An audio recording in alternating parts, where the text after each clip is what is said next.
Suatu hari ada seorang anak muda yang tengah menanjak karirnya, tapi merasa hidupnya tidak bahagia. Istrinya sering mengomel karena merasa keluarga tidak lagi mendapat waktu dan perhatian yang cukup dari si suami.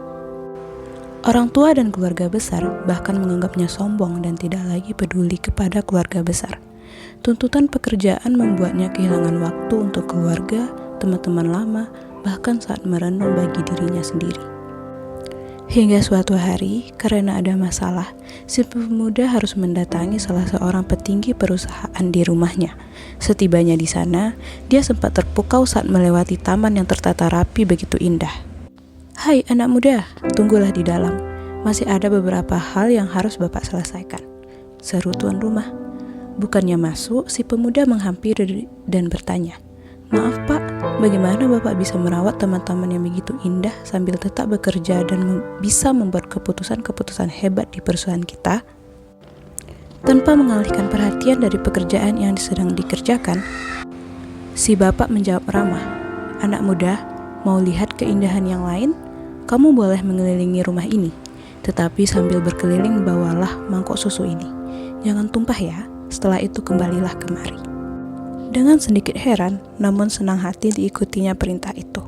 Tak lama kemudian, dia kembali dengan lega, karena mangkok susu tidak tumpah sedikit pun. Si bapak bertanya, "Anak muda, kamu sudah melihat koleksi batu-batuanku? Atau bertemu dengan burung kesayanganku?" Sambil tersipu malu, si pemuda menjawab, "Maaf Pak, saya belum melihat apapun karena konsentrasi saya pada mangkok susu ini. Baiklah, saya akan pergi melihatnya."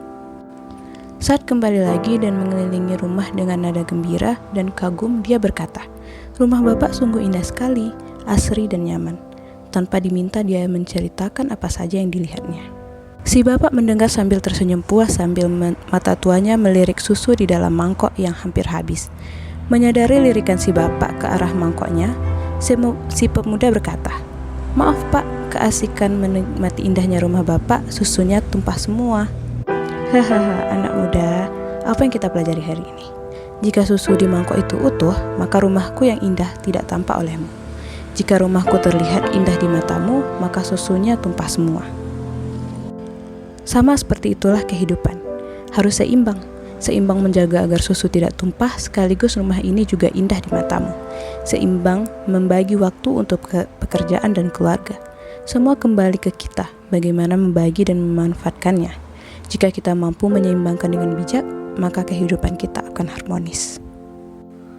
Seketika itu si pemuda tersenyum gembira. "Terima kasih Pak, tidak diduga saya telah menemukan jawaban kegelisahan saya selama ini. Sekarang saya tahu kenapa orang menjuluki Bapak sebagai orang yang bijak dan baik hati." Untuk bisa membuat kehidupan menjadi seimbang, memang tidak mudah. Kita membutuhkan proses pematangan pikiran dan mental. Butuh pengorbanan, perjuangan, dan pembelajaran terus-menerus. Dan yang pasti, untuk menjaga supaya bisa hidup seimbang dan harmonis, ini bukan urusan 1 atau 2 bulan, bukan masalah 5 tahun atau 10 tahun, tetapi kita butuh selama hidup.